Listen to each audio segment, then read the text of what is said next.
साल 2003 में करिश्मा कपूर जब दिल्ली के रईस और तलाकशुदा संजय कपूर की दूसरी बीवी बनी तो ये फैसला उनकी मां बबीता का था। कहने वाले तो आज भी कहते हैं कि ये शादी सिर्फ पैसों की वजह से की गई थी। आज करिश्मा से तलाक के बाद संजय कपूर जो अब इस दुनिया से रुखसत हो चुके हैं, तो हर किसी की जुबान पर बस एक ही सवाल है कि भाई संजय कपूर के असमय निधन के बाद उनके धन का असली वारिस कौन होगा। उनकी हजारों करोड़ रुपए की धन संपत्ति अब किसके हिस्से आएगी। कहीं पर सीआरपीसी और Hindu adoption and maintenance act की धारा 19 का हवाला देकर दावा यह भी किया जा रहा है कि आने वाले वक्त में करिश्मा कपूर को मिलने वाला गुजारा भत्ता भी बंद हो सकता है। इतना ही नहीं, 12 जून को संजय कपूर की हार्ट अटैक से हुई मौत के बाद करिश्मा के फैंस भी आपस में भिड़ गए हैं।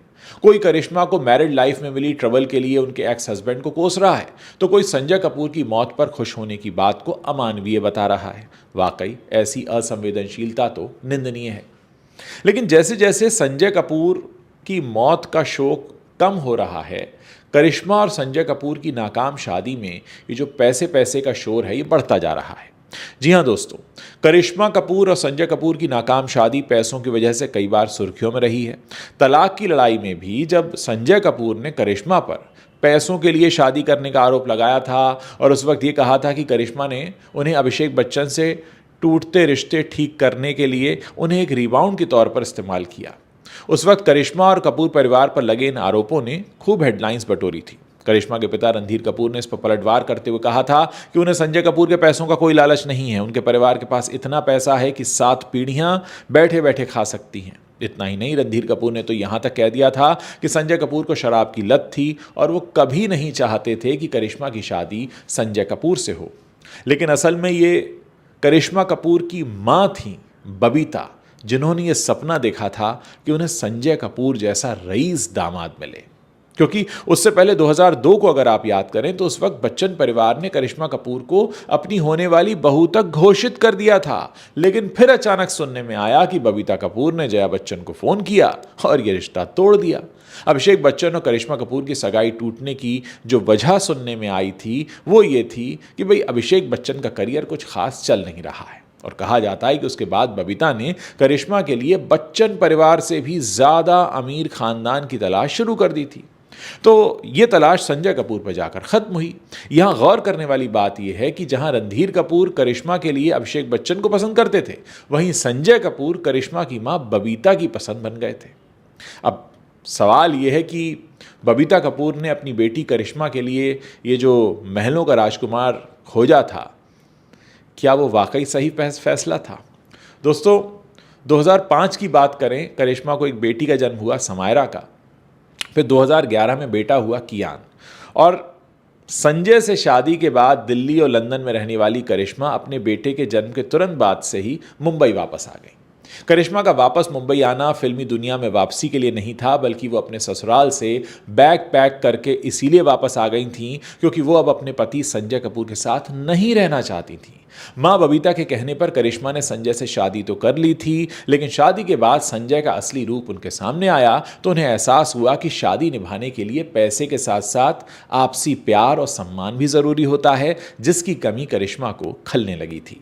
मुंबई वापस आते ही संजय के खिलाफ करिश्मा की वो पुलिस कंप्लेंट भी सुर्खियां बना गई, जिसमें उन्होंने संजय कपूर पर मारपीट करने और दूसरी औरत के साथ रहने का इल्जाम लगाया था। करिश्मा ने अपनी शिकायत में संजय पर आरोप लगाया कि वो उन्हें अपने दोस्तों के साथ सोने के लिए दबाव बनाते हैं। करिश्मा ने 2014 में कोर्ट में तलाक की अर्जी दाखिल की थी और 2016 में दोनों को कोर्ट से तलाक मिल भी गया। लोग ये भी कहते हैं कि करिश्मा की शादी का नाकाम रहना असल में एक बड़ी वजह बन गया करीना की मनमानी शादी का। जी हां, शायद करिश्मा कपूर की संजय से नाकाम शादी की इसी कहानी ने उनकी बहन करीना कपूर को अपनी फैमिली से बगावत करने की हिम्मत दी होगी, क्योंकि जहां करिश्मा की शादी के मामले में उनकी मां बबीता का फैसला अंतिम साबित हुआ और उन्होंने बच्चन परिवार से नाता तोड़कर दिल्ली के बिजनेसमैन और पहले से ही तलाकशुदा संजय कपूर के साथ अपनी बेटी का नाता जोड़ दिया, वहीं करीना कपूर ने अपने परिवार से बगावत करके सैफ अली खान के साथ शादी करने का फैसला किया। वैसे संजय और सैफ में एक ही बात कॉमन है और वो ये कि ये दोनों ही एक एक शादी करके तलाकशुदा थे।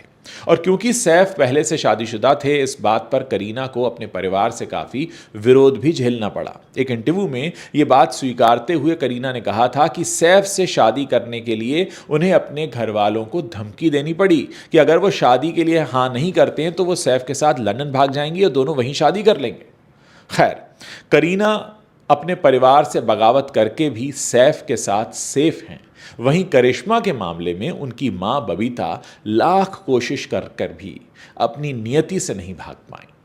जिस लड़की के सुखद भविष्य के लिए उन्होंने बॉलीवुड की सबसे सम्मानित फैमिली बच्चन परिवार से नाता तोड़कर संजय कपूर के साथ नाता जोड़ दिया था, आज वही संजय कपूर काल के गाल में समा गए हैं। संभावना यही है कि संजय कपूर की तीसरी पत्नी प्रिया सचदेव अपने पति के बिजनेस को संभालती नजर आए। दूसरी तरफ करिश्मा कपूर फिलहाल खाली हाथ ही दिखाई दे रही हैं। उनके पास बस दोनों बच्चों की कस्टडी है। दोनों बच्चे समायरा और कियान के नाम पर 14-14 करोड़ के बॉन्ड्स हैं, जिससे 10 लाख रुपए महीने की रकम ब्याज के तौर पर मिलती है। खबरों के मुताबिक एलिमनी के तौर पर करिश्मा कपूर को 70 करोड़ रुपए और मुंबई के खार इलाके में घर जो पहले से ही था वो करिश्मा के नाम कर दिया गया। अब सवाल यह है कि कानूनी दांवपेच कहां फंस रहा है। देखिए, सीआरपीसी के तहत पति की मृत्यु के बाद गुजारा भत्ता जारी रखने का दावा करना करिश्मा के लिए अगर सच में टेढ़ी खीर साबित हुआ तो उनकी मुश्किलें बढ़ सकती हैं। हालांकि Hindu adoption and maintenance act की धारा 19 के तहत अगर कोई खुद का भरण पोषण करने में असमर्थ हो तो वो पति की मृत्यु के बाद ससुराल पक्ष से भरण पोषण का दावा कर सकता है।